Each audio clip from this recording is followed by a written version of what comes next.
Hi అండి. ఈరోజు మనం మిల్క్ పౌడర్తో గులాబ్ జామ్ ఎలా చేయాలో చూద్దాం. ముందుగా ఒక కడాయిలోకి ఒక హాఫ్ కప్ పాలు తీసుకోవాలి, కాచి చల్లార్చిన పాలు. 1.5 కప్ వచ్చి మిల్క్ పౌడర్ అండి. మిల్క్ పౌడర్ వేసుకోవాలి.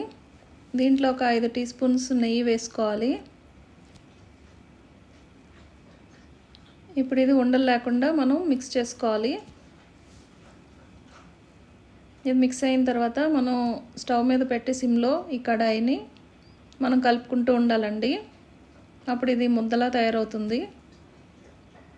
ఈ కడాయి కంటుకున్నది కూడా మనకి ఊడొచ్చేస్తుంది. అప్పటి వరకు మనం కలుపుకుంటూ సిమ్లో పెట్టుకుని కలుపుకుంటూ ఉండాలి. ఇలా ముద్దగా తయారవుతుంది.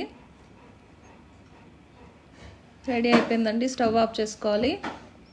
ఇప్పుడు షుగర్ సిరప్కి మనం ఒక 2 కప్పుల షుగరు, 2 కప్పులు వాటర్ తీసుకుని స్టవ్ వెలిగించుకోవాలి.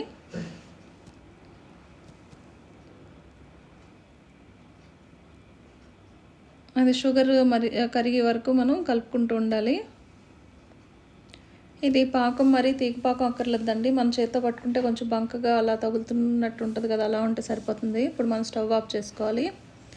ఇది మనం మిక్స్ చేసుకున్న ఫస్ట్ మిల్క్ పౌడర్ ఉంది కదండి, అది చేత్తో బాగా మెదుపుకుని ఇలా పొడి పొడిగా చేసుకుని ఒక 1/2 టీ స్పూన్ వచ్చి బేకింగ్ పౌడర్, వంట సోడా అండి, కుకింగ్ సోడా. అలాగే ఒక 5 టీ స్పూన్స్ వచ్చి మైదా వేసుకోవాలి. వేసుకుని బాగా చేతులతో బాగా మెదుపుకుంటూ మనం మిక్స్ చేసుకోవాలి. ఇది చపాతీ పిండిలో అవుతుంది, కలుపుకోవాలి. తర్వాత చిన్న చిన్న ఉండల కింద తీసుకుని మనం చేతులతో కొంచెం బాగా ప్రెస్ చేసి చేసుకుంటే పగులు లేకుండా చిన్న చిన్న ఉండల కింద చేసుకోవాలండి.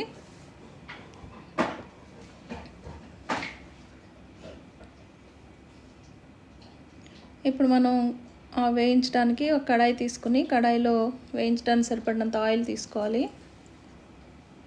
ఆయిల్ వేడెక్కిన తర్వాత ఈ చేసిన ఉండలు ఉంటాయి కదండి, అవి ఒక్కొక్కటిగా వేసుకుని ఫ్రై చేసుకోవాలి.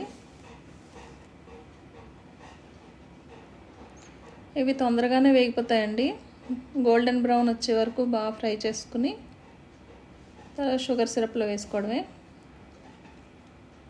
ఇది మామూలు ప్యాకెట్ గులాబ్ జామ్ కన్నా ఇది ఇంకా బాగుంటుందండి. అది ఒక్కొక్కసారి ఏంటంటే బాగా సాఫ్ట్ అయిపోయి మనకి ఈ షుగర్ సిరప్లో మిక్స్ అయిపోతూ ఉంటుంది కదా, ఇది అలా కాకుండా విడివిడిగా ఉంటాయి. ఇవి ఫ్రై అయిపోయినాయండి. షుగర్ సిరప్లో వేసుకుని కొంతసేపు ఉంచితే ఇది జ్యూస్ కూడా బాగా పీల్చుకుంటుంది. అంతే అండి, టేస్టీ గులాబ్ జామ్ రెడీ. ఇంకోటి చాలా సాఫ్ట్గా ఉంది స్పూన్తో కట్ చేస్తుంటే. మీరు కూడా ట్రై చేయండి. Please like, share and subscribe. Thank you అండి.